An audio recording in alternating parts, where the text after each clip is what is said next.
เมื่อผนึกความสามัคคีอย่างเหนียวแน่นกันแล้วก็ย่อมมีกำลังพอจะเอาชนะข้าศึกได้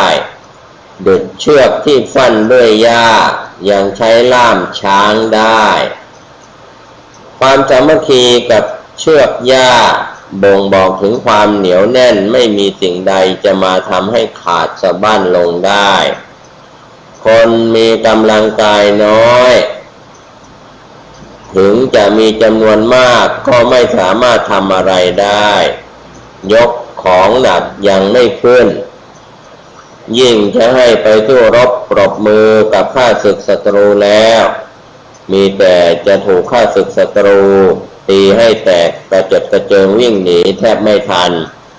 แต่เมื่อรวบรวมและผนึกกำลังกันไว้ย่อมมีกำลังที่แข็งแกร่งดูน่าเกรงขามสามารถข่มขู่ข้าศึกหรือสามารถรบเอาชนะข้าศึกได้หญ้าหรือฟางไม่เหนียวแน่นพอจะให้ผูกหรือล่ามสัตว์ไว้ได้แต่เมื่อนำมาฟั่นเข้ากันเป็นเส้นใหญ่แล้วก็ย่อมมีความเหนียวแน่นพอที่จะใช้ผูกหรือล่ามสัตว์ได้แม้แต่ช้างตัวโตตัวใหญ่สังคมควรมีความสามัคคีกันที่จะร่วมมือร่วมใจกันอันนี้ก็เป็นข้อคิดครับในข้อนิติธรรมในเรื่องของสิ่งที่อาจจะเปราะบางแต่ว่าเมื่อรวบรวมเป็นพลังอันสำคัญก็จะก่อเกิดประโยชน์เพื่อนไม่มีความสามารถถึงจะสำแดงเดชก็จะทำอะไรได้ก็เหมือนไฟที่ตกอยู่ในที่ปราศจากลมก็ย่อมดับไปเองกิจการใดที่เราทำคนเดียวให้สำเร็จไม่ได้ต้องหาเพื่อนผู้มีความสามารถมาช่วยทำยิ่งเป็นกิจการที่มีความสำคัญมากยิ่งต้องเลือกเฟ้นหาเพื่อนที่มีความสามารถสูงมาช่วยทำแต่เพื่อนส่วนใหญ่มักจะโอ้อวดว่าตนเก่งมีความสามารถด้วยกันทั้งนั้นทำคุยโวโอ้อวดทำท่าทางฮึกฮักให้ดูเหมือนเก่งแต่พอเอาเข้าจริงๆกลับทำอะไรไม่เป็นไม่ได้บัณฑิตท่านจึงกล่าวไว้ว่าเมื่อไม่มีความสามารถแม้จะทำท่าสำแดงเดชสักเพียงใดก็ตามก็ไม่สามารถจะช่วยใครทำอะไรให้สำเร็จได้ดุจไฟแม้จะลุกโชติช่วงสำแดงเดชให้หน้าหวาดหวั่นสะพรึงกลัวสักเพียงใดก็ตามแต่เมื่อตกไปอยู่ในที่ไม่มีลมหรือในที่สุญญากาศแล้วย่อมไม่สามารถลุกไหม้อะไรได้มีแต่จะค่อยๆดับไปเองเท่านั้น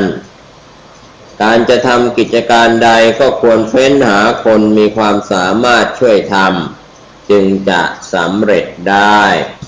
ไม่ว่าเวลาหรือว่าการไหนๆราชเสวกไม่พึงใช้เครื่องอุปโภคบริโภคเท่าเทียมพระราชาไม่พึงวางท่าเรียนเสียงใช้ดอกไม้เครื่องหอมเครื่องประเทืองผิวเสื้อผ้าหรือเครื่องประดับให้เทียมเท่าพระราชาครับท่านผู้ฟังและท่านผู้ชมครับไม่ว่าสมัยใดๆราชเสวกอย่าได้ใช้เครื่องอุปโภคบริโภคเช่นพระราชาคือหมายถึงว่าเป็นข้าราชบริพารแต่ก็ไม่ควรจะใช้เครื่องอุปโภคบริโภคเช่นพระราชามหากษัตริย์ไม่ควรวางกิริยาท่าทางให้เหมือนพระราชาไม่ควรเรียนเสียงให้เหมือนพระราชาไม่ควรใช้ดอกไม้ชนิดเดียวกับที่พระราชาทรงโปรดไม่ควรใช้เครื่องหอมเหมือนกับพระราชาไม่ควรใช้เครื่องประทินผิวอย่างเดียวกับพระราชาไม่ควรสวมใส่เสื้อผ้าที่มีสีสันลวดลายเดียวกันกับพระราชาไม่ควรสวมใส่เสื้อผ้าที่มีสีสันเดียวกันแล้วก็ไม่ควรใช้เครื่องประดับมงกุฎสร้อยแหวนรองเท้าเข็มขัดหรือเครื่องประดับชนิดอื่นให้เหมือนกับพระราชา เพราะถือว่าเป็นการหมิ่นพระบรมเดชานุภาพหรืออาจถูกมองว่าจะวางแผนโค่นล้มราชบัลลังก์หรือมีข้าศึกศัตรูจู่โจมเข้าประชิดอาจจะผิดตัวไปเช่นนำไปฆ่าให้สิ้นชีวิตได้ข้าราชบริพารควรตระหนักแก่ใจอยู่เสมอว่าพระราชาไม่ใช่สหายของเราพระองค์ท่านเป็นเจ้าชีวิตของเราข้าราชบริพารแม้จะมีความคุ้นเคยใกล้ชิดสนิทสนมกันเพียงใดก็ตามต้องตระหนักแก่ใจไว้เสมอว่าพระองค์ท่านไม่ใช่เพื่อนรักไม่ใช่เพื่อนเล่นไม่ใช่เพื่อนเที่ยวไม่ใช่เพื่อนปรับทุกข์ไม่ใช่เพื่อนที่จะฟังความลับส่วนตัวไม่ใช่เพื่อนที่จะหยิบยืมของใช้ได้ไม่ใช่เพื่อนที่จะแบ่งปันของกินของใช้กันได้ไม่ใช่เพื่อนที่หยอกล้อเล่นหัวกันได้ไม่ใช่เพื่อนที่จะพูดตลกโปกฮากันได้ไม่ใช่เพื่อนที่จะชวนไปไหนมาไหนได้ไม่ใช่เพื่อนที่จะเข้านอกออกในตามอำเภอใจได้ไม่ใช่เพื่อนที่จะนั่งเคียงคู่กันได้ไม่ใช่เพื่อนที่จะกลั่นแกล้งเล่นกันได้พระราชาได้ชื่อว่าเจ้าเหนือหัวเป็นเจ้าฟ้าเจ้าแผ่นดินเป็นเจ้านายผู้สูงศักดิ์เป็นสมมุติเทพเป็นผู้ที่ชาวเมืองเขาให้ความเคารพยกย่องเทิดทูนไว้ล้นเกล้าล้นกระหม่อมเมื่อเข้าเฝ้าควรระมัดระวังกิริยามารยาทคำพูดคำจาในใจก็ต้องจงรักภักดีเพราะพระองค์ท่านคือเจ้าชีวิตเสวกเข้าเฝ้าพระราชาไม่ควรนั่งไกลเกินไปนั่งใกล้เกินไปนั่งเหนือลมนั่งตรงพระพักตร์นั่งในที่ต่ำเกินไปนั่งในที่สูงเกินไปควรเว้นที่มีโทษ6ประการแล้วเข้าเฝ้าด้วยความระมัดระวังเหมือนเข้าใกล้ไฟฉะนั้นเมื่อจะเข้าเฝ้าพระเจ้าอยู่หัวต้องศึกษาวิธีและธรรมเนียมดีแล้วจึงควรเข้าเฝ้าเช่นต้องเว้นสถานที่ไม่สมควร6อย่างคืออติทูเรเข้าเฝ้าห่างเกินไปเมื่อจะกราบทูลสิ่งใดก็ได้ยินเสียงไม่ชัดเจนอัจจาฉันเนเข้าเฝ้าใกล้ชิดเกินไปทำให้ขวางพระพักตร์อุปาวาตเกเข้าเฝ้าทิศเหนือลมอาจมีกลิ่นกายรบกวนพระองค์ได้อุชุเกเข้าเฝ้าตรงพระพักตร์กีดขวางทางเสด็จพระราชดำเนินอตินินเนเข้าเฝ้าด้านพระปิสดางทำให้ทรงระแวงไม่วางพระทัยอุจจาสเนเข้าเฝ้าในที่สูงกว่าดูเหมือนไม่เคารพนอบน้อมแม้มีคุณเทียบเท่าพระสัพพัญญูแต่ไร้ผู้อุ้มโชย่อมไม่สง่างามแก้วมณีแม้จะดูไร้ค่าเมื่อได้อาศัยเรือนทองรองรับจึงจะดูงามล้ำค่าผู้ที่จะขึ้นมาเป็นผู้นำแม้จะมีคุณสมบัติดีเหลือล้นเก่งฉกาจสามารถทำกิจทุกอย่างให้ประสบความสำเร็จได้แต่ขาดผู้ยอมรับขาดผู้ให้การสนับสนุนขาดผู้ยกย่องขาดคนอุ้มชูก็ไม่อาจขึ้นมาเป็นผู้นำได้แม้จะได้ก็ดูไม่สง่างามเท่าที่ควรเมื่อคนส่วนมากยอมรับนับถือยกย่องเชิดชูเกื้อหนุนเมื่อได้ขึ้นมาเป็นผู้นำย่อมสง่างามในที่ทุกสถานเปรียบเหมือนแก้วมณีแม้จะมีค่าจนประมาณมิได้ก็ตามหากไม่มีแท่นทองรองรับหรือไม่มีเรือนแหวนรองรับก็ย่อมไม่งามเด่นตระการตาคนดีกับแก้วมณีจึงอยู่ใน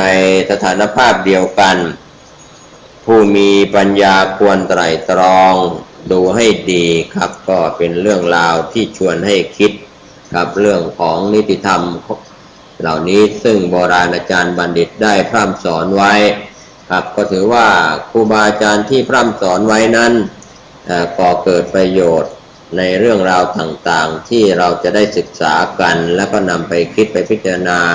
ว่าอะไรควรทำอะไรไม่ควรทำอะไรควรพูดอะไรไม่ควรพูดอะไรควรคิดอะไรไม่ควรคิดเหล่านี้เป็นต้น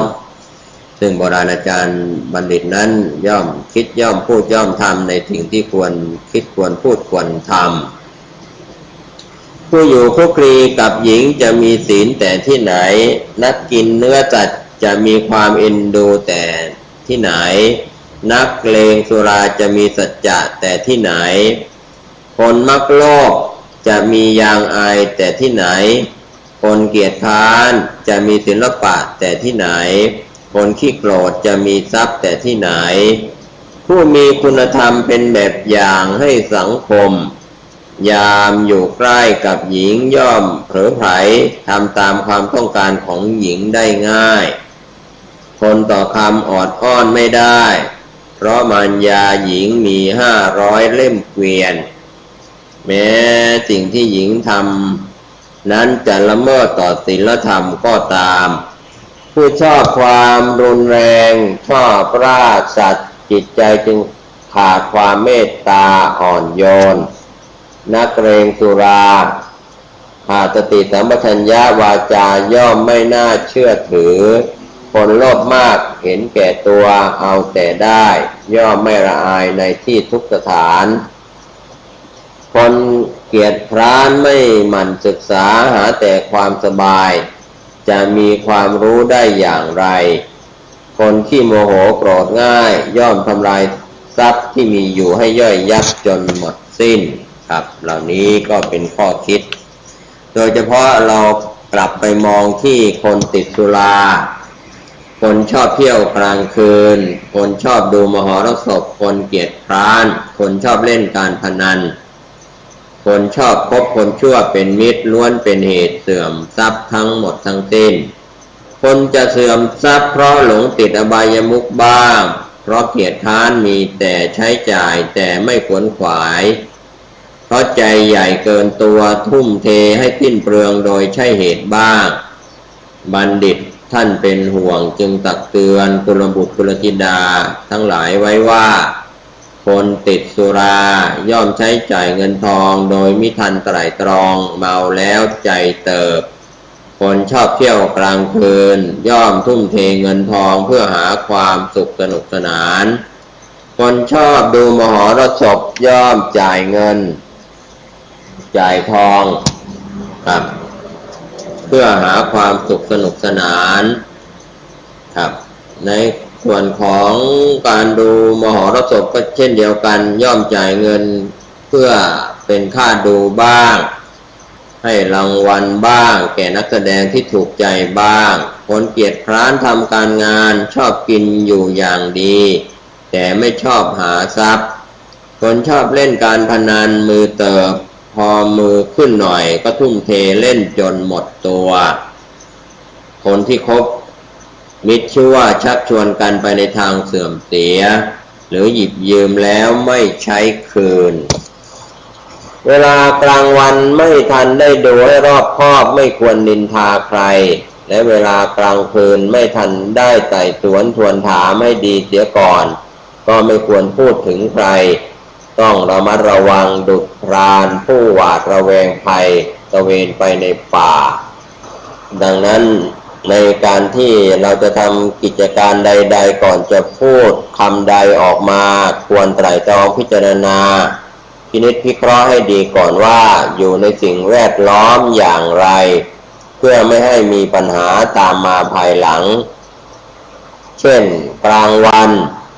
ไม่ทันหันดูให้รอบคอบอย่าได้ตำหนิติฉินนินทาใครเพราะอาจมีใครเดินผ่านไปมาแอบได้ยินคำนั้นเข้าแล้วนำไปเที่ยวโพลธนาเช่นเดียวกันกลางคืนมืดมิดจะพูดอะไรกับใครจะพูดถึงใครก็คอยระมัดระวัง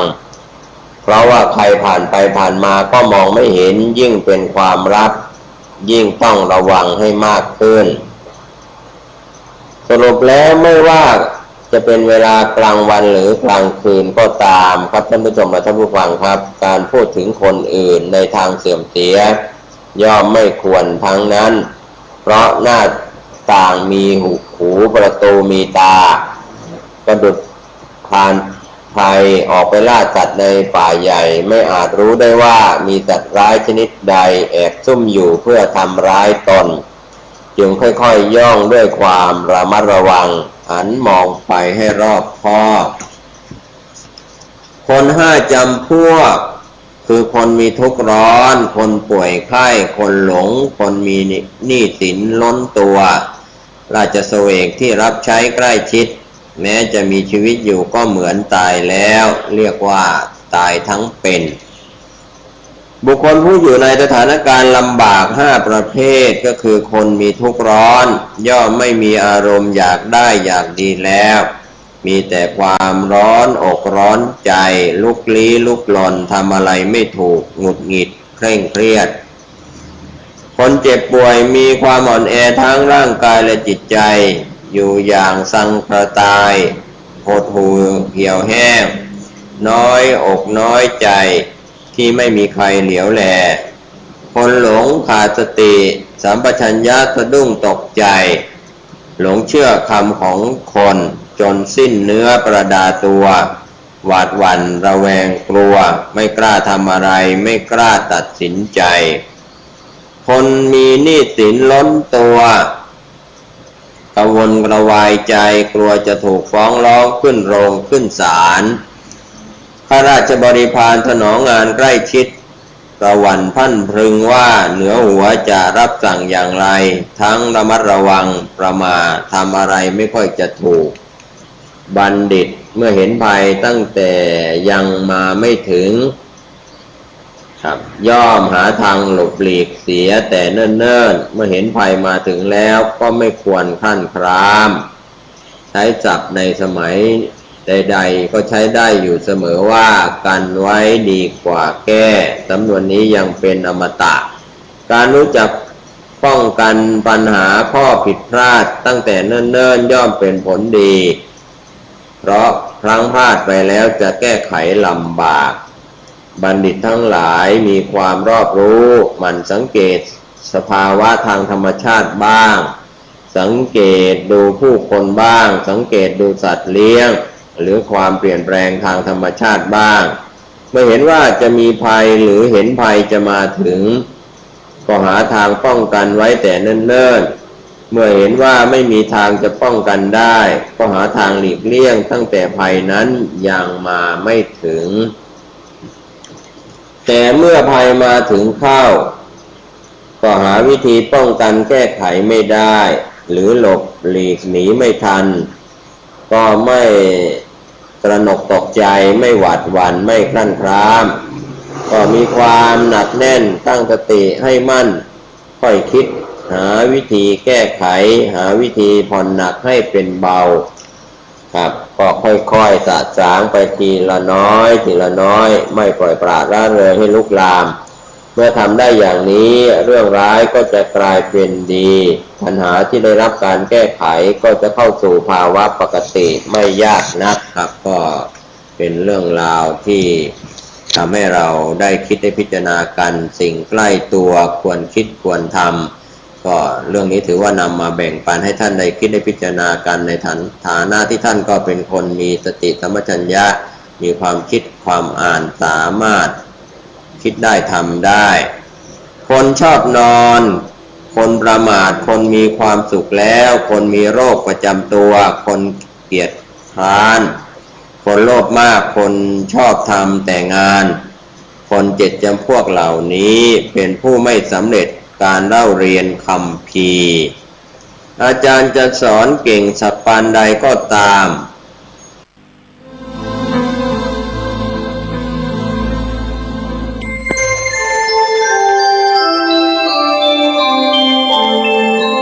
ขณะนี้ท่านกำลังฟังสถานีวิทยุกระจายเสียง FM 104.5 เมกะเฮิรตซ์ แจ้งเหตุมีเหตุด่วนจำเป็นไม่สามารถไปเลือกตั้งสมาชิกสภาเทศบาลและนายกเทศมนตรีได้สามารถแจ้งเหตุไม่อาจไปใช้สิทธิ์เลือกตั้งได้ระหว่างวันที่ 4 ถึง 10 พฤษภาคมและ 12 ถึง 18 พฤษภาคม 2568 ผู้มีสิทธิ์เลือกตั้งสามารถแจ้งเหตุไม่ไปใช้สิทธิ์เลือกตั้งได้ดังนี้ 1. แจ้งเหตุไม่อาจไปใช้สิทธิ์เลือกตั้งด้วยตนเองโดยยื่นแบบสถทับผถ1/8ต่อนายทะเบียนอำเภอหรือนายทะเบียนท้องถิ่นที่ตนมีชื่ออยู่ 2. หากไม่สามารถยื่นได้ด้วยตนเองผู้มีสิทธิ์เลือกตั้งสามารถมอบหมายให้ผู้อื่นยื่นแทนได้หรือจัดส่งเอกสารทางไปรษณีย์ลงทะเบียนไปยังนายทะเบียน 3. แจ้งเหตุไม่อาจไปใช้สิทธิ์เลือกตั้งผ่านระบบออนไลน์ผู้มีสิทธิ์เลือกตั้งสามารถแจ้งเหตุไม่ไปใช้สิทธิ์เลือกตั้งผ่านเว็บไซต์ของสำนักบริหารการทะเบียนกระทรวงมหาดไทยหรือผ่านแอปพลิเคชันสมาร์ทโหวตได้เลยเป็นวิธีที่สะดวกรวดเร็วและประหยัดเวลาจริงๆนะจะบอกให้สร้างสรรค์ประเทศไทยพร้อมใจไปเลือกตั้ง